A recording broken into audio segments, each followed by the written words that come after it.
we love Africa. Like the different countries that we've lived in across, East Africa, Southern Africa, it's just like unreal. It's like the culture that we've experienced, the people, the music, the different landscapes and everything. The only thing that we want to do is be able to actually promote that to the world and get people to and across, the different countries across Africa. Hello, everyone, and welcome to Travel Trends. This is your host, Dan Christian, and all of a sudden, we are in Season 5 and Episode 10, and our final episode of our African Safari series, which is going to feature the CEO and founder of CloudSafaris, Joshua D'Souza, who we'll be speaking to in just a moment. But before we get into that, a few quick updates. I'm currently in Mobile, Alabama, preparing to give a keynote at the Educational Travel Consortium Conference. And I'm also going to be recording a series of podcasts to highlight the educational travel, which we'll release in a spotlight episode coming up in the next few weeks.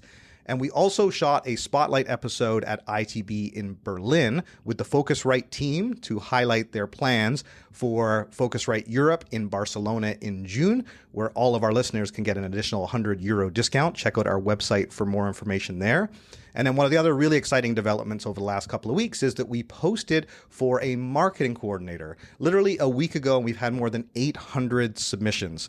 So I've actually just closed it off today, but I did want to highlight this to all of our listeners because I do not want to miss an opportunity to find someone extraordinary that listens to our show or is closely connected to the community that listens to our show that would be interested in taking on such a role. Our team is expanding. We've got a fantastic team dynamic, and we're really looking to expand in a number of different directions, because one of the things that has really stood out to me in the last few weeks, as some of these geopolitical tensions have continued to affect our global travel community, we are seeing that there's more and more interest for executives, entrepreneurs, and anyone working in this industry to better understand these trends and what's happening. And after all, that's exactly where Travel Trends started post-pandemic, to understand customer traveler behavior in that post-pandemic world. And now we're seeing a similar surge of interest again, where people are reaching out to us to discuss various topics and to get into some of the matters at hand. So we're going to be introducing a new series in addition to address that.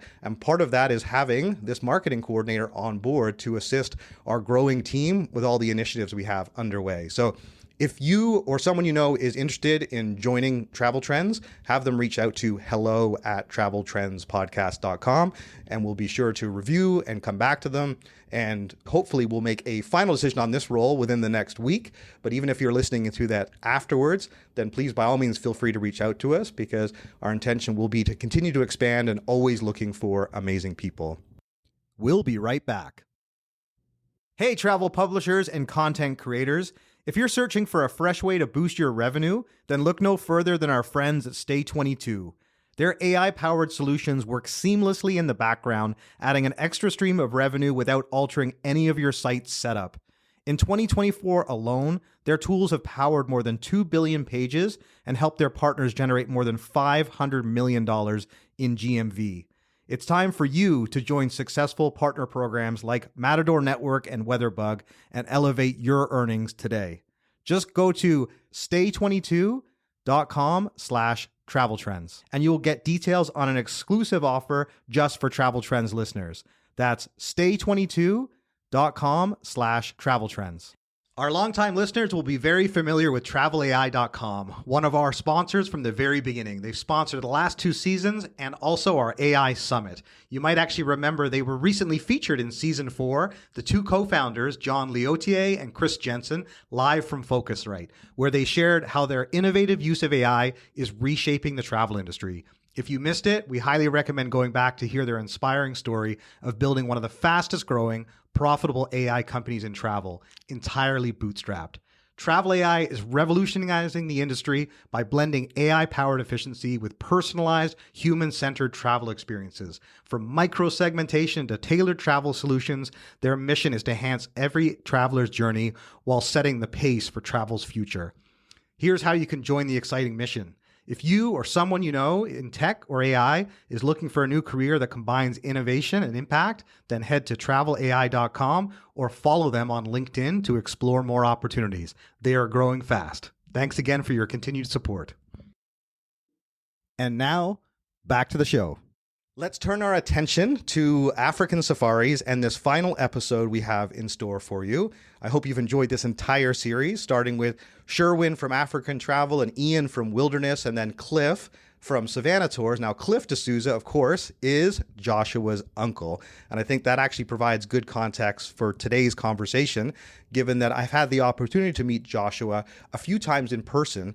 And the thing that stood out to me is not only is he a committed entrepreneur that has a very clear vision, he's very driven and motivated. That's obvious. And that's one of the things that stands out to me about an entrepreneur that is really committed to their team, their business model. But the other thing that really stood out to me about Joshua is his background. I mean, he's a computer science engineer from Waterloo, which is one of the top schools globally, certainly in Canada and North America, our Silicon Valley North. He's obviously a fellow Canadian, which I highly respect as well, but primarily because he has a global view. And that's one of the things that's exciting about being based in Canada, but really running a global business. And so there was many reasons I wanted to have Joshua on this series, but it really came about once I had a chance to see him at WTM in London and had a chance to meet Cliff and understand the background on his family business, where they've been active in Tanzania for more than 50 years running safaris. So that combination of family pedigree, the background, his education and expertise, he's even a travel agent,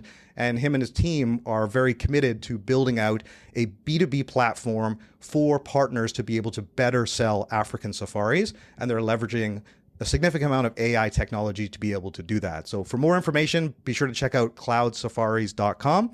But in the meantime, let's introduce Joshua. And don't forget, we post clips and highlights on all of our social channels. So be sure to check out Instagram, LinkedIn, and YouTube for highlights from our conversation, not only with Joshua today, but through the African Safari series. But otherwise, let's get it going. Joshua, great to have you on Travel Trends. Thanks so much for joining us. Yeah, thank you, Dan. Really, your podcast has been an inspiration to myself and the team for all the times and all the podcasts that we listened to from you. So really pleasure to it's great to be here. Yeah, likewise. I mean, we've had a privilege to meet a few times in person at the Tour Radar event and World Travel Market in London. You came to our after party gathering, and obviously people got a good sense of who you are from that introduction. But you obviously have kindly sponsored this series as well, which I greatly appreciate, especially for a new startup that is rapidly scaling. And I think it's a smart, savvy move. But I also I just want to extend an appreciation for being such a big supporter of the show. And so I'm keen for our listeners now to really understand more about you, because you really do have a very impressive background, and that's what stood out to me from the first time I met you, and subsequently when I see you navigating a room and all the different people that are interested in talking to you and understanding this business you've built. But let's actually start with your personal background, and then we'll quickly get into Cloud Safaris, because you are a Waterloo graduate, you've done computer science, and you've decided to focus on travel. So tell everyone a little bit about your personal background being a fellow Canadian. Yeah. All right, where we start over here. Honestly, I guess growing up and everything, my life has always really been centered around entrepreneurship in a sense. I mean, my family, my whole entire family growing up, my dad was always involved in different businesses here and there, and that kind of led me. And honestly, for me as well, as I've always been keen on different technical things, always breaking apart things when I was a kid, and then that kind of carried through growing up and actually led me to Waterloo. Joined Waterloo actually in this program called mechanical engineering, actually in the University of Waterloo, and then ended up switching to a program called management engineering. We had a large focus on software throughout the program, and yeah, I guess from that coupled with the whole entrepreneurship vibe, or the entrepreneurship background from my family growing up, that really sparked me into always kind of building solutions and building different tech for different problems that I would see in university itself. Different problems that I would experience, just from just coming across problems with it. That'd be via different projects I was working on in school or whatever. But from a tech and entrepreneurship perspective, always was involved in the startup ecosystem in Waterloo. They have a very, very strong startup ecosystem with the whole velocity concept, garage and incubator and everything. Even my co-ops throughout the degree were always via different startups, whether it was startups I was working for or startups I was actually building itself. So yeah, that's from a personal standpoint, that's pretty much been it on the engineering front. Been living across honestly East and South Africa for the past couple of years, which has been a blessing because I got to skip the Canadian winters. But yeah, now we're back in Toronto with the cold. Well, that's all good. But I wanted to make that connection because for many of our American listeners and global listeners, you graduated from what effectively called here the Silicon Valley North, and a lot of people who graduate from Waterloo, I mean, they go on to incredible careers at various tech companies. It's actually more rare that people choose the entrepreneurial path. It's also more rare that people remain in Canada, and it's even rarer yet that they decide to focus on the travel industry because there are so many other ways you can apply the valuable skills and education that you have. So that's what I loved when I first met you. I was just like, man, you're a super smart guy with this impressive background, and you've decided that you want to enter the safari space and kind of transform how this whole industry operates. And that's where, I think CloudSafaris really does have a potential to be a disruptor, but also to create a whole new business model. So let's talk about that, because I think that's where people have been hearing it on this podcast over the last few weeks. They've been hearing my reference to CloudSafaris, and now we finally get to sit down with the person behind it all. So tell us, if you wouldn't mind, how you decided to create CloudSafaris, and really what inspired you to build this company with your business partners. Yeah, so CloudSafaris actually started out in 2019, believe it or not. So it's been a long time since the genesis of the whole idea and everything. But I was living with my co-founders from the University of Waterloo. Both of them actually, one was in management engineering, the other one in mechatronics engineering. I was living with them. It's just 2019. I just come back from a trip to Tanzania. I climbed Kilimanjaro, went to safari in northern Tanzania. And I realized a lot of the from the itinerary perspective, a lot of these tour operators were doing everything via pen and paper and just PDFs that they would send to clients via emails.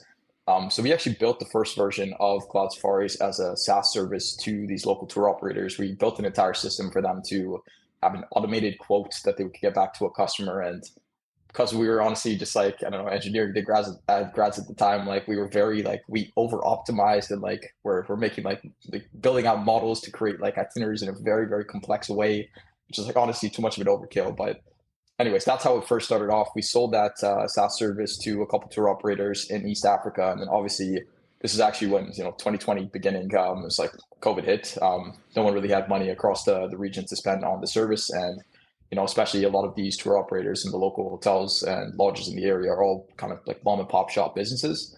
And so as a result of that, actually, we had to stop the business at the time.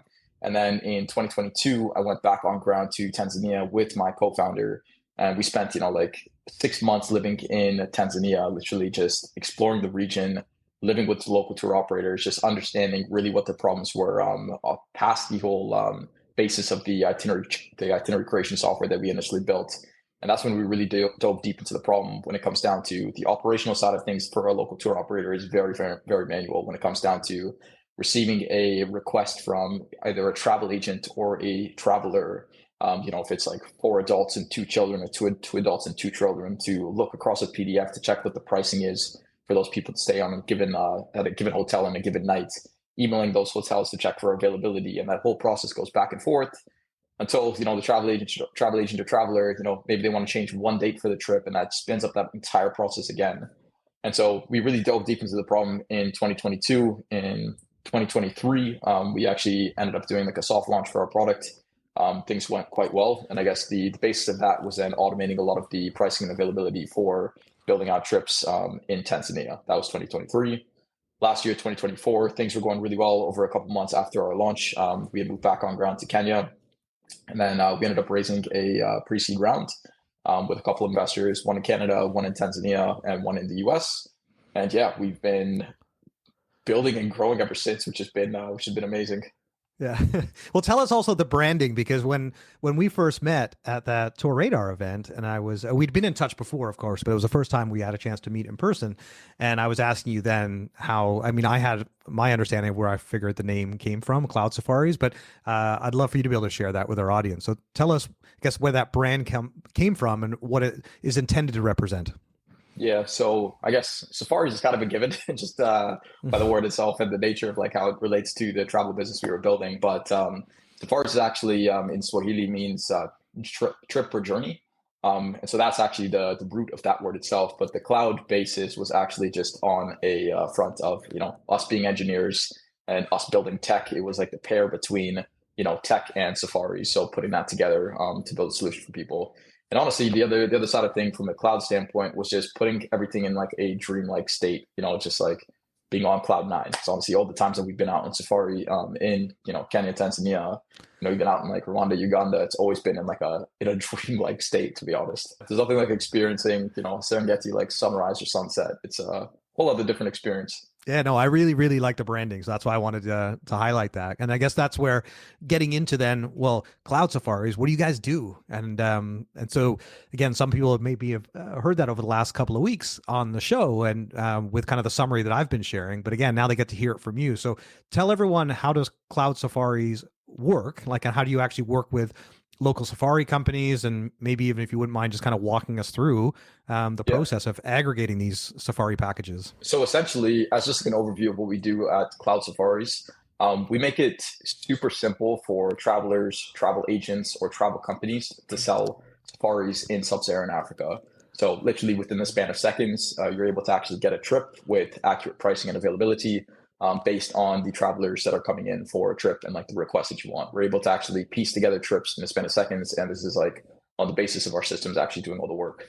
And so essentially how we work, and essentially from a tour package perspective, and even just like building trips on our side, the way that we get into different, work with local safari companies and, get into different regions. Our team actually has gone on ground and lived in, now Tanzania, Kenya, Uganda, Rwanda, South Africa. And the way that we actually get into each one of these regions first is we find key local tour operators in each one of these regions. So I'll use Tanzania as an example. The first time when we went down into Tanzania, my co-founders and I, we lived there for about 6 months. We lived with the local tour operator. And literally we spent time understanding what their operations were from a day-to-day perspective. We saw their team, we saw their operations, and literally we get a full picture of how they operate on a day-to-day basis. And then just from the basis of actually going in and checking out each one of their teams, we see how they can handle things from an operational perspective. From there, the way that the travel side of things usually works with safaris is that these larger tour operators will have these key tour packages, which they then purpose, and then they actually repurpose, and then they send that out to travel agents to then sell. We take those tour packages and we actually ingest all of that information into our systems. And then we can actually give that to travel agents or to travelers in the span of seconds, just in terms of like finding a tour package, finding the accurate pricing, availability on that tour package as well.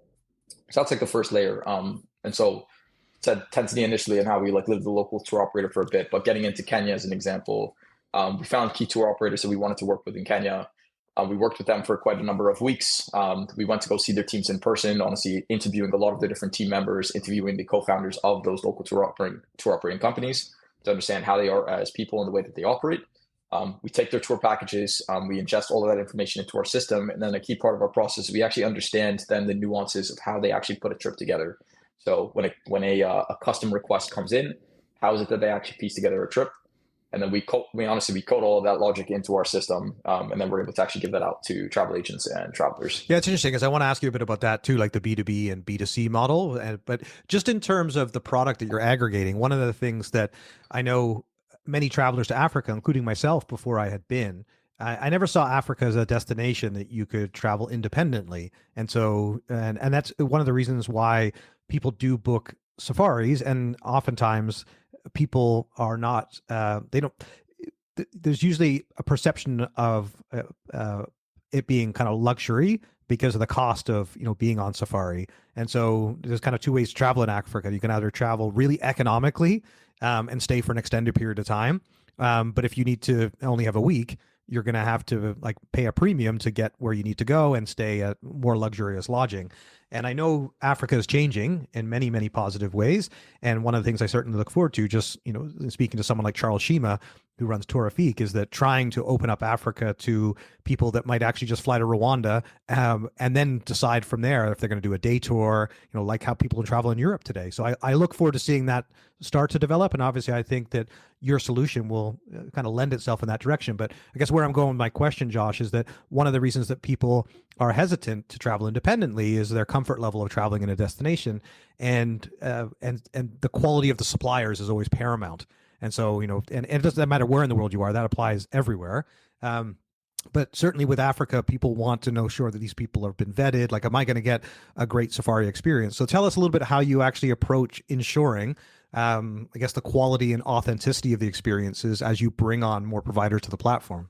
With the key suppliers that we work with in each region, So every time we've gone into a region, actually, we've, like I mentioned, we work with these different tour operators for a given period of time to actually really understand like how it is from an operational perspective. Like, are they able to handle capacity in terms of like how many trips have they done in the past before? How big is their team? Is it just two people in an office and like that's how they're running everything? Or do they have a team of, 20, 50, 100 people that are on the road?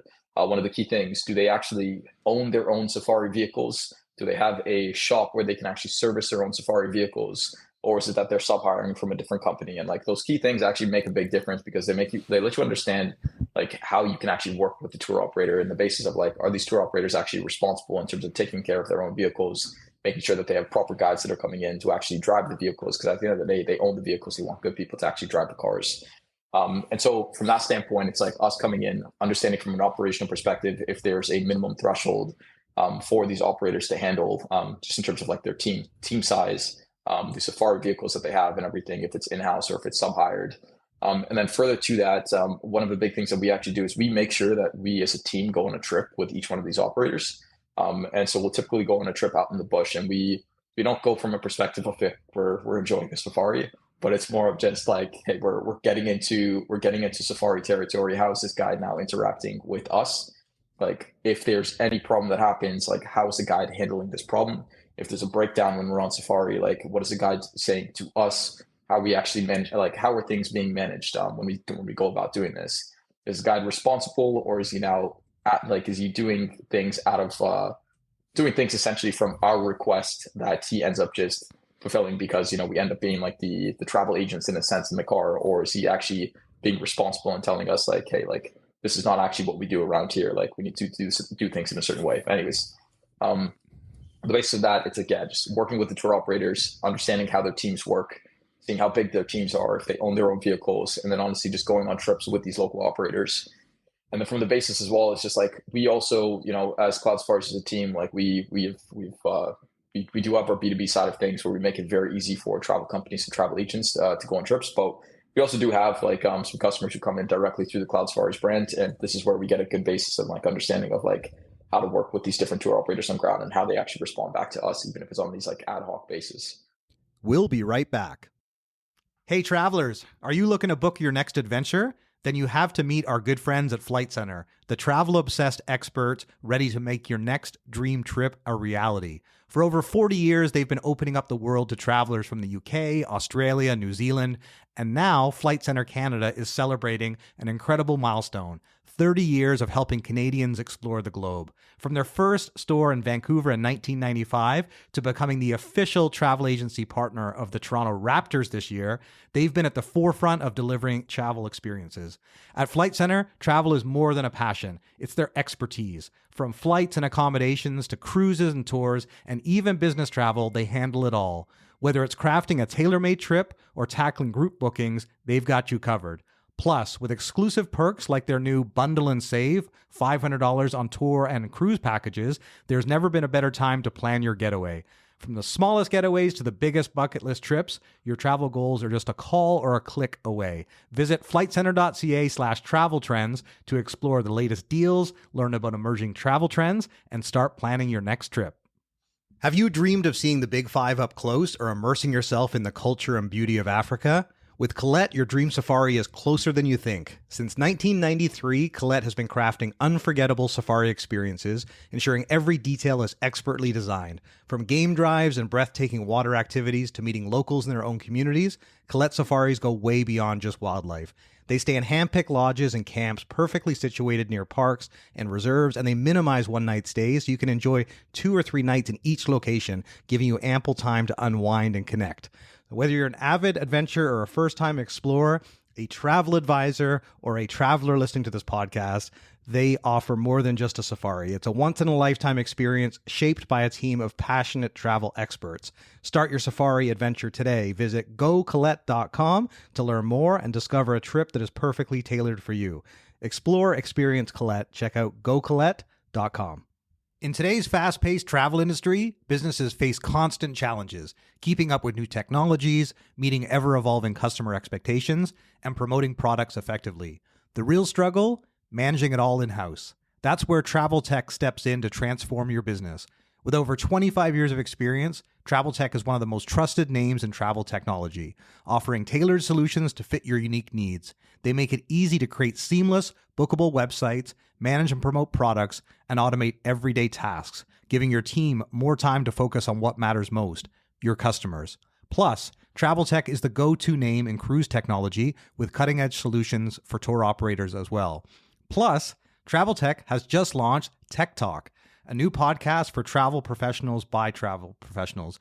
Explore the stories behind the biggest innovations in travel. Visit traveltech.com/travel trends or tune in to Tech Talk on Spotify and Apple. That's traveltech.com/travel trends and Tech Talk on Spotify and Apple Podcasts. And now, back to the show. What's really interesting is that these tour operators, and from my experience traveling to Africa, I've been to South Africa and I've been to Eastern Africa, like Kenya and Tanzania, and these incredible lodges, game parks, and these local operators, they don't necessarily, to this point, maybe the exception of some of the lodges that are well marketed, they work through intermediaries and that put these packages together, but ultimately they're the ones delivering on these experiences, which is why I'm excited for what you're building, because if people, whether it's B2C or B2B, have greater access to a wider number of suppliers, certainly some safari companies, regularly use the same lodge, the same operator, and it's a bit of a repetition in terms of how they organize like a 7-day trip, right?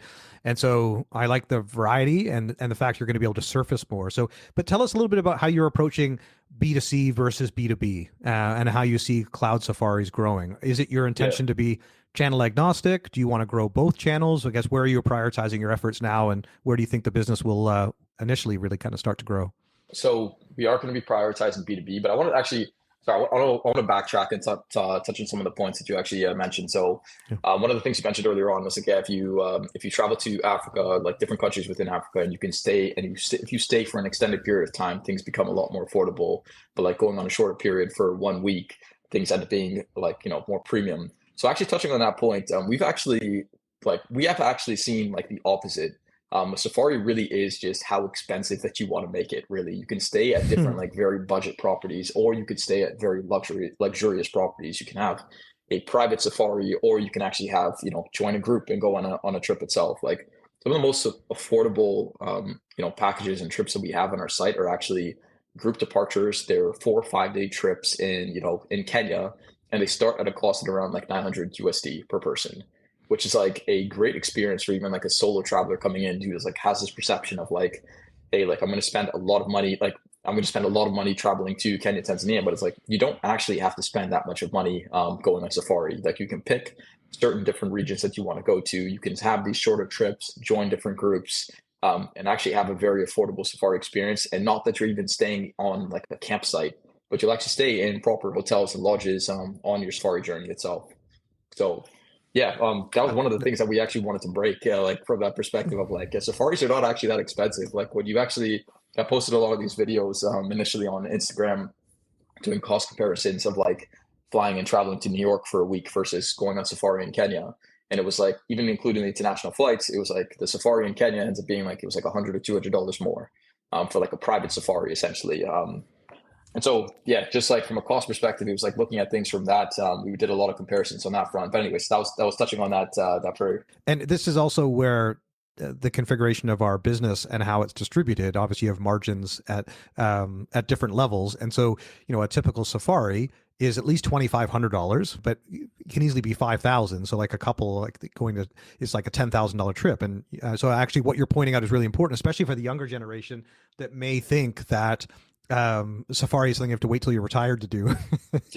So the best time to travel is when you're fit and able and can go on these adventures and hike. So I'm actually really glad you mentioned that, because this is where you can help demystify it for our audience and educate me as well, for that matter too, because this is your expertise. Actually going on to the second point there, just backtracking again a little bit. A lot of the way that from a supplier perspective, the way that they work right now, like for the tour operators as an example, is like, they will package together these entire trips where things end up being very cookie cutter. In a sense, it's like you have the same hotels and lodges for different trips that travel agents will then sell, or travelers will then be put on. And so essentially though, the problems that we've seen is that these tour operators that put together these packages and the trips, like the reason why they do it is because it's like, when it comes down to a pricing and availability standpoint, it's very difficult for them to actually make like to service ad hoc requests. So if a client's coming in for a 7-day trip or a 5-day trip and they want to stay at, a mix of budget and mid-range lodges, a tour operator would then have to do all the legwork to reach out for availability at these different properties, to find the pricing of like what it was going to cost at each one of these different hotels and lodges that would be at, the park fees that they would have. And so to make it very easy to sell the trips, they package these, these kind of cookie cutter safaris together. And then that's what they actually then sell to travel agents, or they give to travel agents in order to actually distribute, because it makes it very easy then for a travel agent to sell a trip or a safari to, sub-Saharan Africa, to East Africa, to South Africa. And the reason, again, is because it's from a distribution lens. It's like these tour operators don't have, like, it takes a lot of time and effort in order to actually put together a trip for a customer. And so it makes it a lot easier from a distribution standpoint to just package these things together, give it to a travel agent, and the travel agent is the one who actually deals with it and actually can sell that as a trip itself. So, I mean, one of the things that was very important for us, going back to how we actually deal from an operational standpoint, is like when we go and we bring on the tour packages that these tour operators have into our system. That's our first way of actually launching in a region. But the most important thing is we actually learn, how does a tour operator put together a trip in Tanzania and Kenya and Rwanda and Uganda if there's an ad hoc request coming in? If a traveler is requesting a trip for 5 days, 7 days, like what is the actual like line by line items that they're doing in order to actually see, what's available, what's this going to cost, et cetera, all those different components. And then the basis and the genesis of what we're building now is automating that piece itself. And so from a travel agent perspective, it's like, okay, hey, I don't even have to work with tour packages anymore. I could just make a request to the CloudSafaris system saying, I got 2 travelers with 1 child traveling on these specific dates. They want to stay at mid-range lodges if this is their budget. And our system's able to actually create and pull up a trip that a tour operator would do and actually give that to a travel agent with the span of seconds. Instead of, again, a travel agent would speak to a tour operator, they would go back and forth, or they would have to work with the existing tour packages that are given from that lens. So a big moat for us actually is like, I guess, background from this, and even like how I got into this space. But my family were actually tour operators in East Africa for over 50 years. So my family's run the tours for ex-President Jimmy Carter, they were the DMCs for some very large players in North America. We've done the trips actually for Mukesh Ambani as well. And so we've worked with some really good players in the space. Family company has been operating for over 50 plus years. And so from the perspective of me understanding from a family business side of things, of like how, complex and time consuming it is for, the family's operations to put together trips on that basis. That's like kind of like the genesis of what we were going towards. It was building the tech to help out these mom and pop shop local tour operators actually distribute their product at scale. Yeah, no, it's great. Yeah. I appreciate you making that family connection too, because we hadn't actually touched on that yet. Your uncle Cliff D'Souza, who we just had on the previous episode, so people can go back and listen to that if they haven't already. But given what we just stumbled upon there, I actually wanted just to dive a little further into what are, I guess, some of the common misconceptions about traveling to Africa and how CloudSafaris now can help address those. So you obviously have dispelled one, which is that it's not as expensive as it might otherwise appear when people are looking into safaris. It can be more economical and comparable to like a week in New York City, which it's $500 US a night for a minimum for a hotel in New York City. So I get that. Whereas like a safari lodge, like a beautiful lodge, can be $1,000 a night, but it's if you're traveling with 2 people. But yeah, give us some other Josh, other misconceptions that people might have about Africa and how you're going to solve that or overcome those with CloudSafaris. Yeah, I think honestly, biggest misconception that I've heard is around the safety and security around things within and across Africa. It's a very tricky topic, or some very tricky thing to talk about. My perceptions, honestly, and like just from the way that I've chatted with people in the past, it's like, number one, it's like people think that Africa is a country. It's like, no, like Africa is not a country. There are many countries across Africa, each country with having like their own different, like diverse, like regions and like different diverse landscapes, culture, music, people, etc. All these different side of things. And so from a safety and security lens, it's like, that's like where we can touch on it. The first thing, it's like, if there's a conflict that happens in one region, it's like, it's commonly perceived that happens across the entire continent. And so it makes it very difficult. It's like when, as an example, like if there's an event, let's take Canada as an example. If there's an event that happens, a security event, God forbid, that happens in like Alberta, that is very far away from Ontario, and so you understand from like being in Canada, and like people understand like, okay, Vancouver to Toronto, if something happens in Vancouver, is very far away from Toronto, and so what happens in Vancouver shouldn't really affect what's going to happen in Toronto. And so from that basis, from a safety and security standpoint, though, like in and across Africa, if something happens in Northern Africa or in South Africa, as an example, that's usually then linked to, hey, is this going to affect me when I travel to Tanzania, Kenya? Or if something happens in Kenya, is this what's going to affect and happen to me when I'm in Tanzania? And there's a lot of like, I don't know, perceptions around people thinking, obviously, Africa is a country, but it's not. Like, obviously, there's many different regions, cultures, different governing bodies across the board. So actually break that down a bit for us, because actually what I would like to do, and if people have been listening over the course of the series, as we've had various conversations, we've obviously dived a bit into the different regions of Africa and why you might travel. Like when I was working with African travel, people likely have already listened to Sherwin's conversation, but I was building out their website. It was fascinating for me to look at the map of Africa and be able to understand what countries you would go to for what specific, like you want to see the gorillas, do you want to do trekking? It's like as you said, there's so many countries within Africa and they all have something different to offer. And safaris are one key part of the way you can travel to Africa. But yeah, break it down from your point of view, like South Africa, Tanzania, like Eastern Africa. What are the top destinations that you see travelers going to? And I guess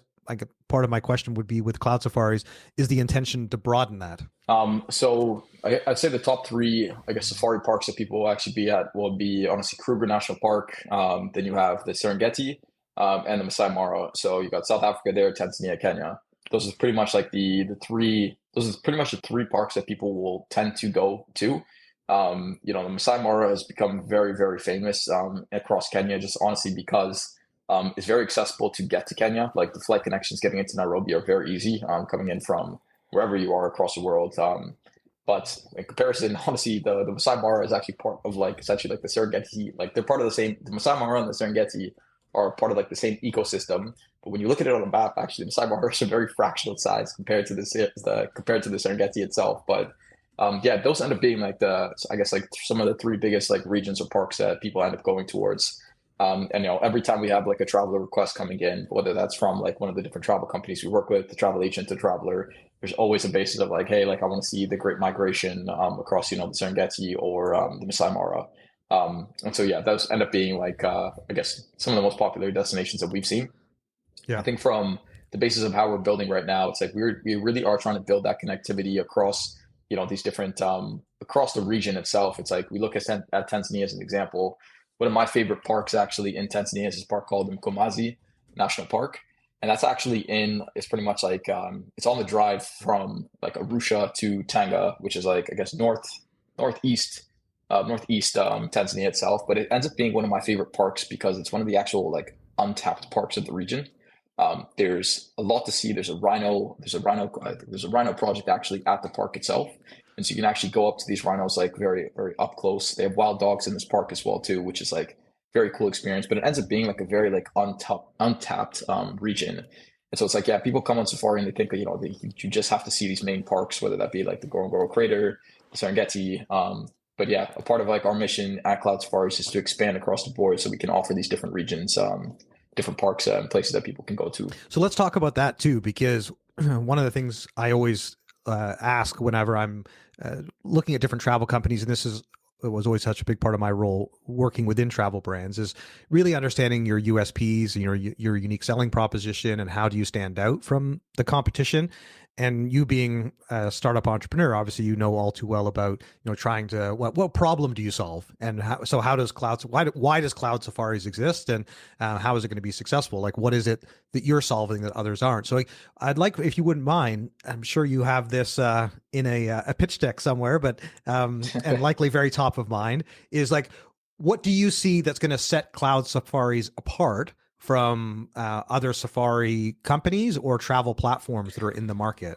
Honestly, the first thing that comes to mind, and I've been talking about this with my team a lot, honestly, it's being able to get like pricing and availability for tours in developing countries within the span of seconds. And stuff that's actually available, accurate, and like good for someone to do or like actually reasonable for someone to do. I mean, we've seen different, like even if you look at it from like an AI basis with different, ChatGPT as an example of like ChatGPT or some of these other AI itinerary builders that we've seen online, it's like these systems will actually like put together trips and they might be able to give you an itinerary in, Tanzania, Kenya, South Africa, but some of the trips end up being like not feasible that come back from these different itinerary generations, and they don't actually have the pricing and availability for the different things. So when we look at like the problems, this is where I think like we really do stand out as a company itself.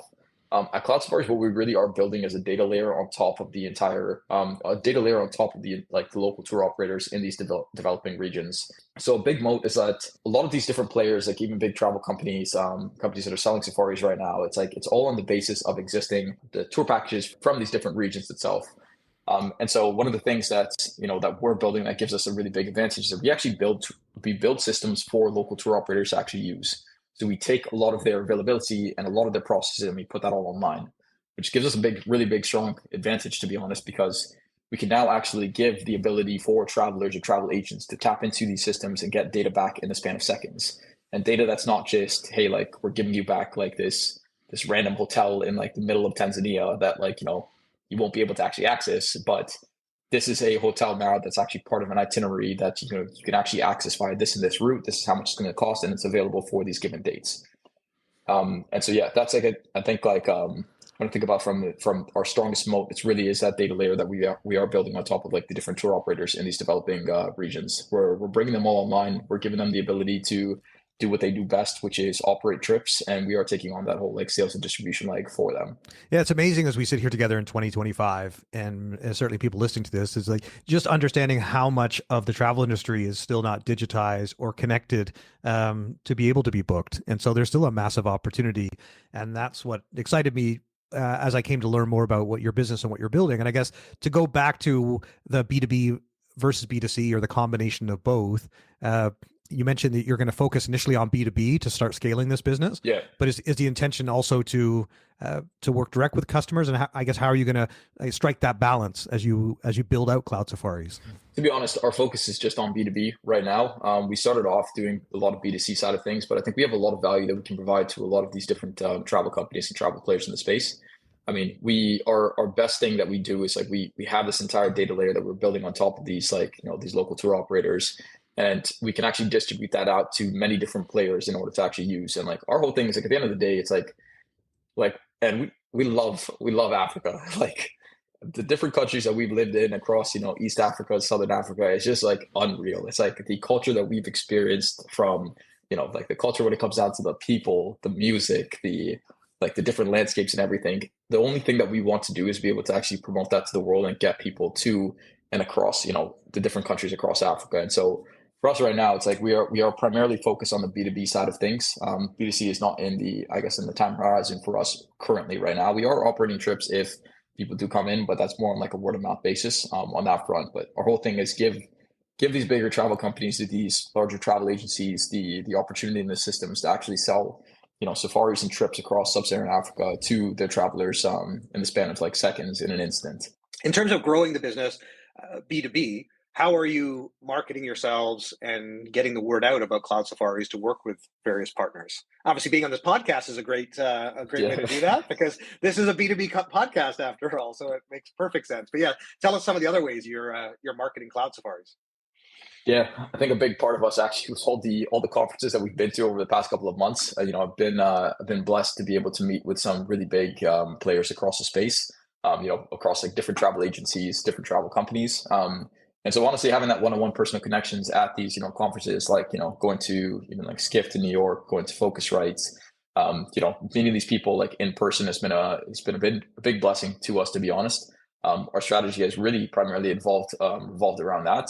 We're working with a very big travel company right now that's very big across social media called Travelly. And so we work with their team very closely right now. And so we've been focused primarily on that channel for quite a bit, because that's been driving a lot for us. And it's been, helping us, it's been pulling a lot of product out of our hands, which has been very good. And so we're focused on that currently right now. But honestly, yeah, from a partnership standpoint, it is like going to these different conferences and as soon as we found this, as soon as we show people the product that we built, like we've been into like from a startup perspective, like myself and my team have driven to travel agencies across Ontario, literally mapped out days in offices where people are, and literally just popped in their office and like trying to meet with like, some of like the founders of these like different agencies as an example. And as soon as we show them our product, it's like they're kind of blown away, to be honest, which is amazing. It's amazing to see, but it's like we offer something that's very different, that very different than what's in the space right now. And as soon as like someone sees it for the first time, like they see the value because they know like the problems that they face on a day to day if they're to try to sell safaris in East Africa, Sub-Saharan Africa. Clearly, being a startup, though, as you're seeing success with B2B partners, you are taking on capital and raising. And I know we've briefly chatted about this directly, but I would be keen for you to be able to share, I guess, where you are on that journey. And I'm assuming, based on your background experience, the high caliber team that has come together, and the size of the market for this opportunity, all of those are in your favor in terms of being able to raise capital. But yeah, tell us where you are on that journey, and then once you actually receive that investment, how you see the business scaling. Yeah, so we are actually we're raising a round right now. So this is our seed round that we are going towards. But honestly, like a lot of it, like a lot of the basis of why we're raising this round is from the genesis of our products being ripped out of our hands right now. It's like we really need more people on the team in order to actually like build and scale the product, because like myself and my entire team, like we're all engineers. It's like I worked at a Y Combinator company as one of the founding engineers for over 3 years. Like my co-founder is like a director of engineering at a venture studio in Toronto. My other like co-founder had worked at Tesla. Like we're all engineers. We've been coding day in, day out for the past 2 years. But we've gotten to a point where like we've been ripped and pulled into different directions on a sales and operations piece from the different technical standpoints. And we've gone essentially from a point where we were 3 like full-time engineers, like working day in, day out, like literally the entire days, to a point where we need more people in order to actually build the product that we need to give and distribute out to people right now. And so on the fundraising path, we had closed in our pre-seed last year in April, so 2024 April.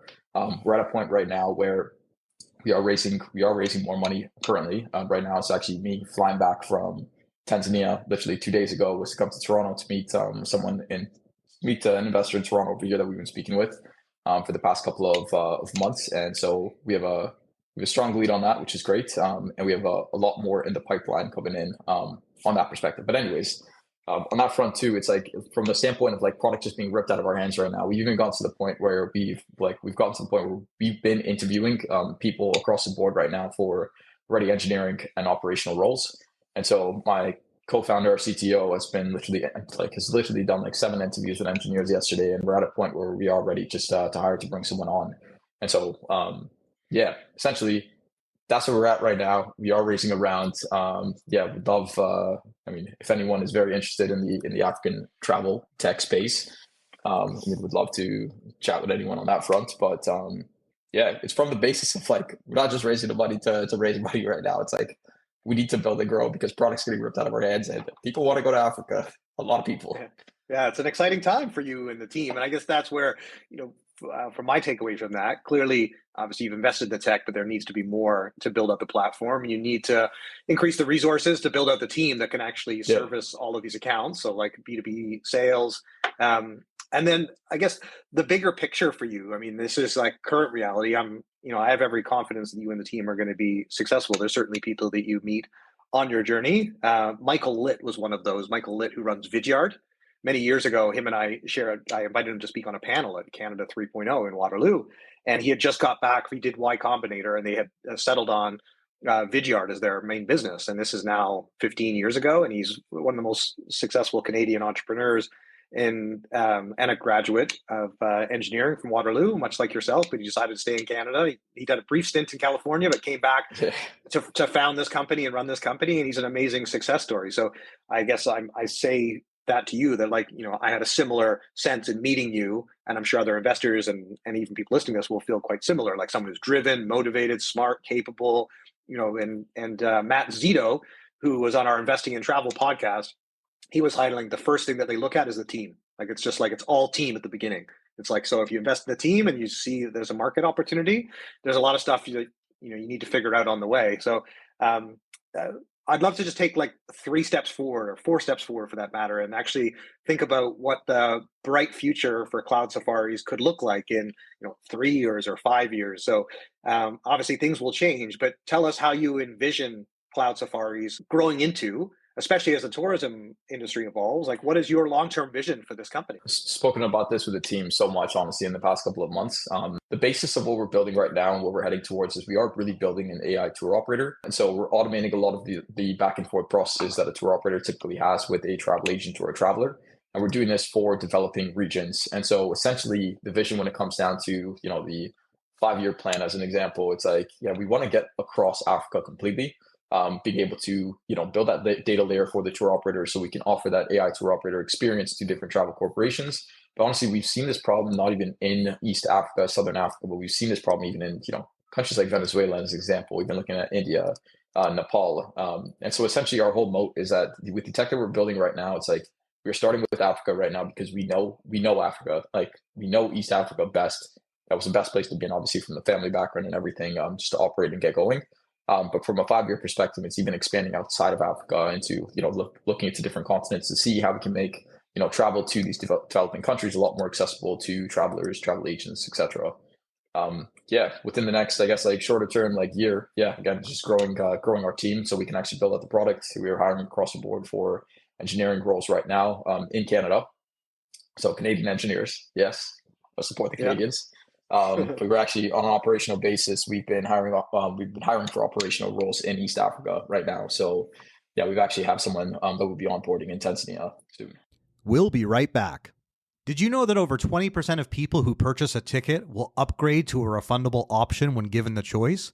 By offering Refund Protect, you make it easy for your customers to protect their ticket purchase against emergency circumstances like illness, injury, accidents, and more. Whether you're an airline, hotel group, tour operator, ticketing platform, OTA, or transport solution, when you partner with Protect Group, your customers get peace of mind and you generate extra revenue. With a Trustpilot score of 4.8 stars and over 31,000 reviews, they treat your customers as their own, earning the highest customer ratings in the industry. To find out more, check out Protect Group at protect.group. That's protect.group. Are you looking for ways to grow your travel business through paid media and optimized SEO? Then you have to check out our friends at Propellic.com. They are the leading digital agency for growth in travel and tourism. Propellic offers bold digital marketing strategies to ensure your travel company's success. They have a remarkable methodology that has actually been implemented by TravelAI.com, and they are a leading SEO agency globally and offer a range of resources, a podcast of their own, a blog on their website, Propellic.com. That's Propellic.com. And don't forget to mention Travel Trends for your free marketing audit. Attention travel operators, destination management companies, and accommodation providers. Managing payments doesn't have to be a source of stress. Meet Flywire, the modern payments platform built specifically for the unique needs of the travel industry.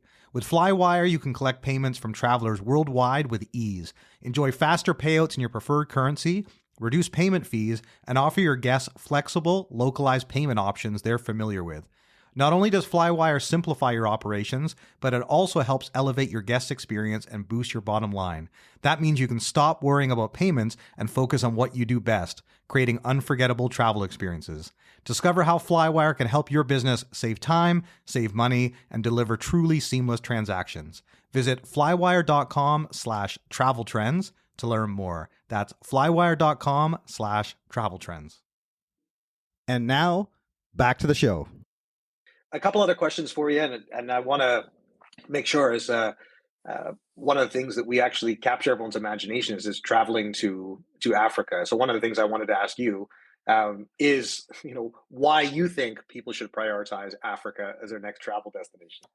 Honestly, Africa is huge, and there's so many different diverse cultures, so many different diverse landscapes.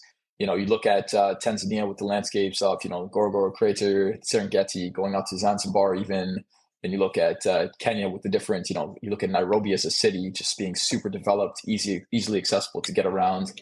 You look at South Africa, Cape Town, just having unreal landscapes. People obviously very different culturally from East Africa. So I honestly think from from looking at it as a basis, like there's so much in Africa to explore, but like why not start now?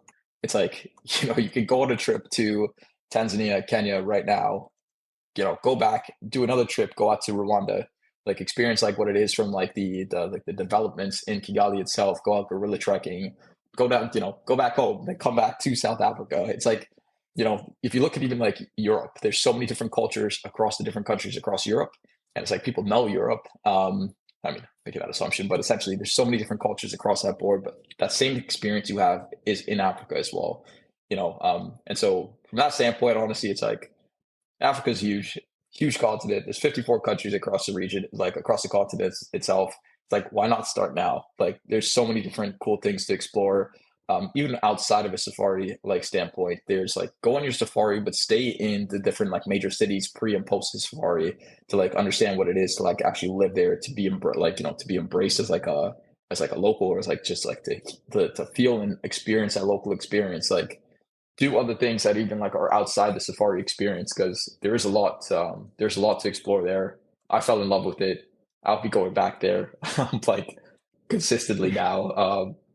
But yeah. Yeah, no, that's so. I'm just going to add something to that because one of the lines I heard, and I think it was Paul Thoreau, the American novelist, that this quote is attributed to, but it's a famous quote which resonated with me after traveling to Africa for the first time. Is that if you could only visit two continents, go to Africa twice. And and the other thing I would say too, again, this is from my personal experience. A number of my colleagues working in the travel space were so excited for me to go to Africa for the first time. And just to go into the bush, and then when you the smells and the sights, it's literally written on your DNA. Like it's just like something you're transported through time, where there's this sense that I've been here before. And I know that sounds crazy. I'm not a particularly spiritual or religious person, but I'm just saying from our human evolution that there is something deep inside our brain that identifies with us being in that environment, and it's incredibly stimulating, as you would imagine. Like your senses are just so heightened. So that's why many of us travel anyway, to escape our realities and come back, changed. And Africa is probably, aside from our experience in the Galapagos, which was still very much wildlife, is quite transformative. So I was so excited to bring this series together on African safaris and have all these amazing interviews that we've had over the last few weeks, and of course have you on, your uncle as well. And I'm incredibly bullish on Africa as a region, and very optimistic. And if you just look at a human population, I mean, the other thing we're also going to have is that more Africans, as they achieve middle class status, which is a wonderful thing that's really driven the whole travel industry. You're going to have actually more people traveling internationally, or even the thing that always frustrates me when you go to a destination is like when locals don't have the ability to realize the same opportunities that international travelers have.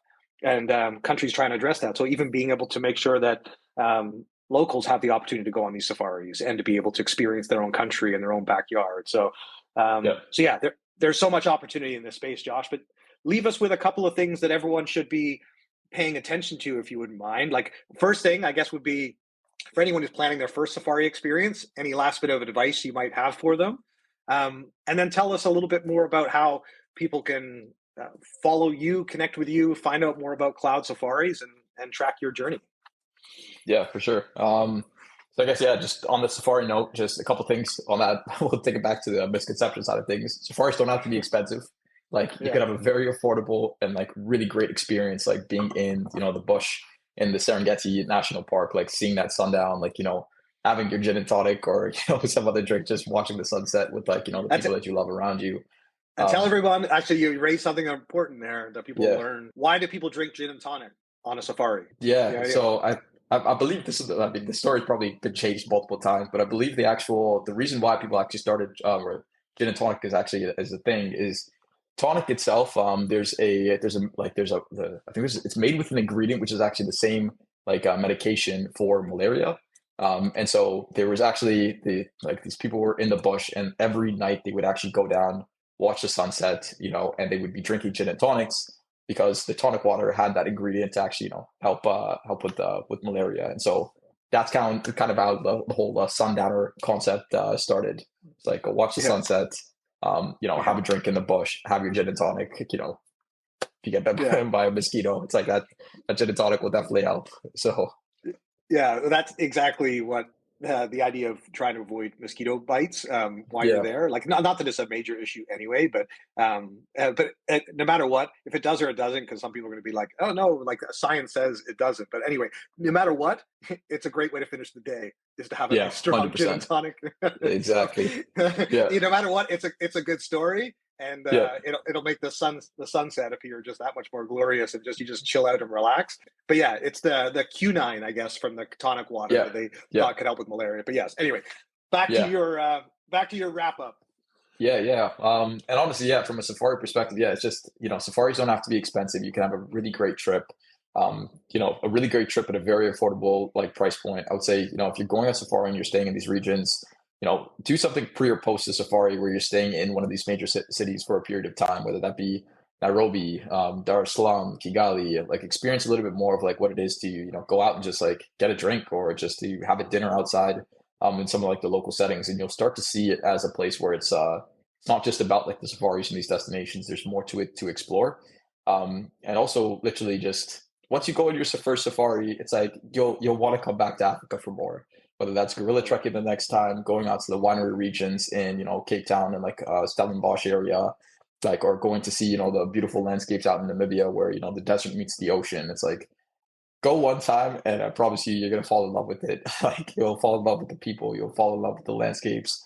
But yeah, I guess where people can find me is like if you want to shoot me an email, it's just josh@cloudsafaris.com. Connect with me on LinkedIn, Instagram, whichever. I'm open, and honestly, I love chatting with people, whether that's about Africa, traveling around Africa, tech.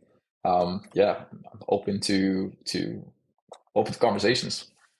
That's great. Well, I can attest to that from having met you several times and getting to know you as we have in the last several months. And I'm excited for all the success I think that is yet to come and the challenges that you guys will have to navigate along the way. So I'm sure you'll have more investors reach out to you after this conversation and various partners as well. So I certainly wish you and the team every success for 2025 and beyond. And I look forward to keeping in touch. I thank you again for being a proud sponsor of this series. And I'm ready to go back to Africa myself. I've been twice and I want to make my third trip. And I've been thinking about Botswana.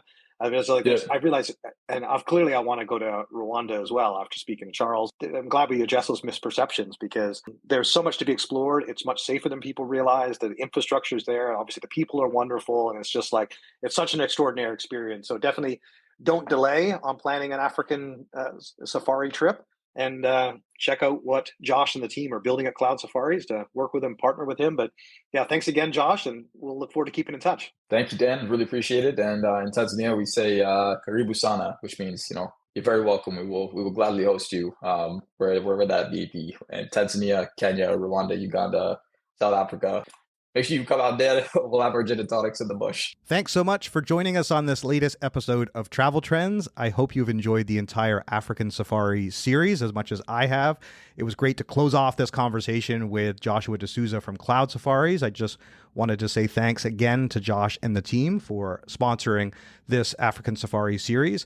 I'm also keen to get feedback from our listeners about whether we should continue to focus on African safaris as part of season 6, which starts in August of 2025. So feel free to send us an email at hello@traveltrendspodcast.com or post a message on any of our social channels because we certainly read those as well.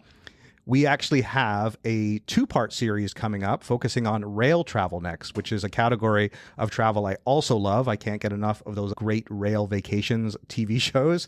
My mom loves them and she texts me if there's a great one on and I check them out as well. And I've always loved rail travel. So I thought we'd bring together the CEO of Rail Europe, Bjorn, for a discussion, and also the CEO of Rail Bookers, Frank Marini. So those are going to be coming up in the next week. And then we're going to begin our next deep dive into the world of guided touring. We're going to be speaking to Colette, to Globus, to explore. And we're going to be looking at this fast-growing sector that is outpacing independent travel, very interestingly enough. So you can look forward to those conversations coming live in the next few weeks. Make sure that you are subscribed on the streaming platform of your choice, Apple, Spotify, so that you don't miss an update when our new episodes go live. We typically launch every Wednesday for Travel Trends, and we're now also launching every Thursday for our special hospitality series with Forbes Travel Guide. So be sure to check that out as well. And don't forget, we send out a monthly newsletter that you can sign up for at traveltrendspodcast.com, where we summarize all the latest episodes for the past month, and we highlight our travel plans coming up. So be sure to check that out and reach out if you're going to be at one of our next events. You can find the events section on our website as well. And I look forward to hearing from any of you that are going to be at those events so I can try to feature you in a future podcast. Thanks again for listening to the Africa Safari series. We look forward to you joining us on our next episode. Until then, safe travels.